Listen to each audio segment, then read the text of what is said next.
keluar berarti mesin harus mati, dan itu inefisien. Yang kedua, gak akan ada serikat buruh. Kalau ngobrol aja nggak bisa. Mahasiswa juga sama, suruh aja COVID, online semua, mereka akan sangat amat kepayahan untuk bisa berdemonstrasi.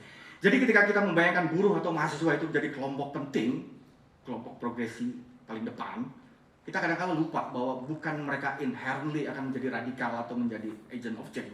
Karena mereka punya dua hal yang tidak dimiliki oleh banyak kelompok-kelompok yang lain. Punya tempat yang terus-menerus mempertemukan mereka, dan punya waktu yang terus-menerus mempertemukan juga mereka. Pabrik, kampus, jam kuliah, dan jam kerja. Teman-teman sekalian, konsekuensinya krisis ruang hidup ini menyerang syarat pembentukan subjek dan dunia bersama. Manusia tidak membentuk dirinya dalam satu momen, tetapi melalui pengulangan yang berlangsung di suatu tempat, berjumpa dengan orang yang sama, merawat sesuatu, mengingat pengalaman, mewariskan pengetahuan, menyusun kepercayaan, dan membayangkan masa depan.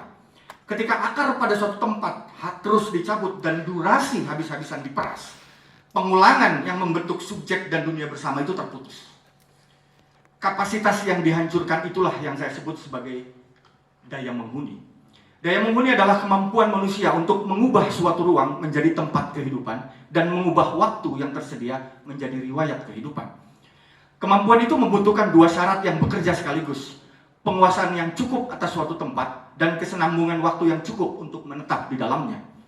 Ruang menjadi tempat ketika manusia mempunyai waktu untuk mengenal, merawat, memberi makna, membentuk kebiasaan, menyimpan ingatan, dan membangun hubungan di sana.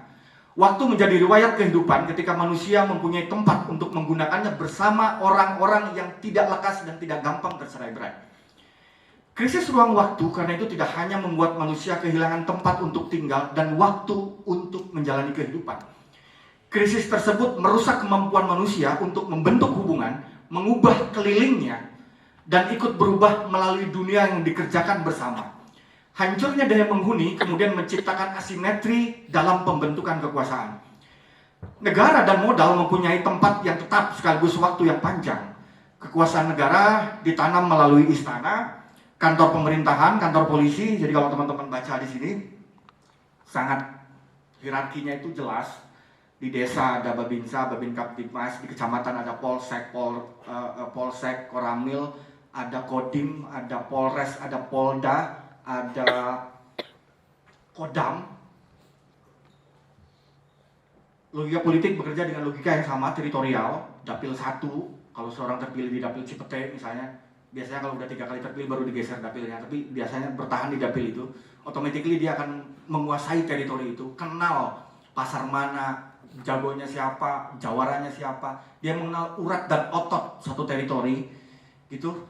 Dan paralel dengan capital juga menanam kekuasaannya melalui kepemilikan tanah. Jadi kalau di pusat itu kapital itu melalui akumulasi pembiayaan dan akumulasi kepemilikan.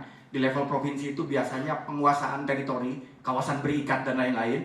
Di kabupaten itu biasanya soal supply chain, dan di desa itu memang ekstraksinya di situ utang, di situ kredit dan lain-lain. Jadi itu hampir paralel.